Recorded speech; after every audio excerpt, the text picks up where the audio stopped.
want to turn to I want to turn to a story we're hearing from a great deal from a story we're hearing from a great deal viewers and listeners in Nigeria. These from viewers and listeners in Nigeria.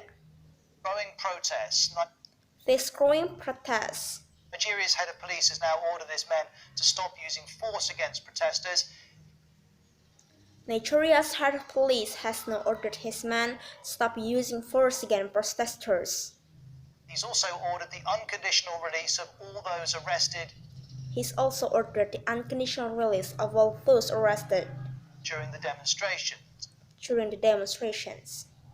So let me show you these pictures from Monday. Let me show you these pictures from Monday. As police using live ammunition against people demonstrating in Lagos, Nigeria's biggest city. As police using live ammunition against people demonstrating in Lagos, Nigeria's biggest city. They've also been using powerful water cannons. Amnesty International have also been using powerful water cannons. Says at least 10 protesters have been killed so far. Amnesty International says at least 10 protesters have been killed so far. It's like these from today have also been going on, and it's been happening. And scenes like this from today have also been going on. For a week now, the demonstrators. And it's been happening for a week now. Are calling for a notorious police unit known as SARS. The demonstrators are calling for a notorious police unit known as SARS. To be scrapped is the Special Anti-Robbery Squad, and it's widely accused of human rights violations, including torture. To be scrapped is the Special Anti-Robbery Squad, and it's widely accused of human rights violations, including torture and extrajudicial killings. These are the type and extrajudicial killings. Abuses protesters want to stop. These are the type of abuses protesters want to stop.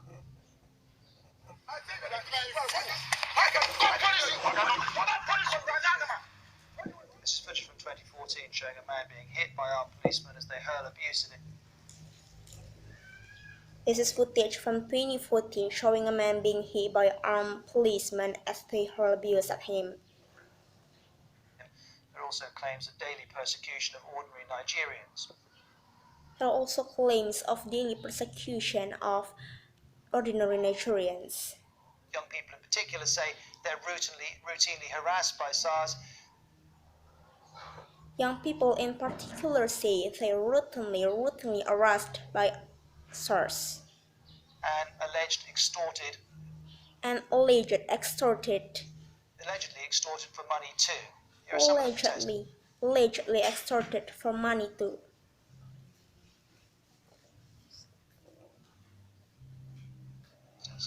I'm a woman. Here are some of the protesters. I come back at night. Police will tell me that when I get money to buy my vehicle, they'll call me prostitute. We cannot do that. I want too hard for my money, man. Stop killing our boyfriends. Stop killing our children. Stop. Mothers are crying. Stop killing them. Today, not tomorrow. End SARS now. Well, on Sunday, the authorities tried to placate protesters by announcing the dissolution of SARS, but the protesters by announcing the dissolution of SARS, but protesters say they've heard the promises before. Protesters say they've heard the promises before. This is the same head of police speaking last year. This is the same head of police speaking last year. The operation of the Special Anti-Robbery Squad, which is currently centralized at the First Headquarters, is hereby decentralized. Become more than just about that one police unit. The protesters are now listing further demands in this. Become more than just about that one police unit. The protesters are now listing further demands. Poster, for example, they include the creation of an independent body to oversee the allegations of abuse.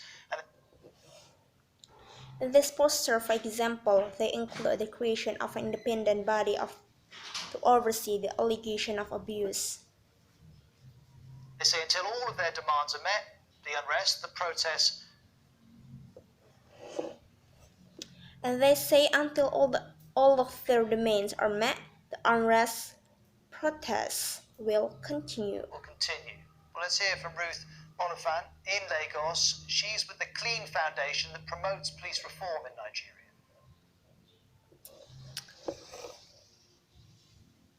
Well, let's hear from Ruth Onofan in Lagos. She's with the Clean Foundation that promotes police reform in Nigeria. So what you see that is still happening goes beyond just the dissolution of SARS to external issues revolving around the need for lasting, sustainable police reform. So people are still on the streets because overall the policing culture by the Nigerian police, the management, and in terms of the policing architecture, it's at its lowest ebb. You cannot compare that with best global practices. Over time, you've had a police institution that has been so far alienated from the people. So you see that there are still issues of extortion. Despite a clear example, you have cases of bail is free. So the police will commonly tell you that bail is free, but yet you still have people being extorted at the various police stations, on the roads, at checkpoints, at roadblocks. You cannot move easily. You still have the police extorting, and if you are not able to part some few naira notes, you end up being your rights being violated. Either you're asked to park, and then in terms of what you see on the streets, where you have the average Nigerian youth hitting the streets, there has been a policing culture that targets young Nigerian youths that are perhaps seen in flashy cars, and these are seen as internet fraudsters. Well, next, here's the latest on this story from the BBC's Ishaq Khalid in the capital, Abuja. Well, next is the latest on the story from the BBC's Ishaq Khalid in the capital, Abuja. What we've seen today is that the protest has grown bigger and spread wider to around a dozen cities across the country. But we've seen less violence compared to yesterday, Monday, when we saw multiple casualties among the protesters and even the police officers. But what is not clear is whether the measures the authorities are taking will actually convince and satisfy the protesters and stop taking to the streets. One thing some people are saying is that there is a sense that there is more to these protests than police brutality. Ishaq Khalid, BBC News, Abuja.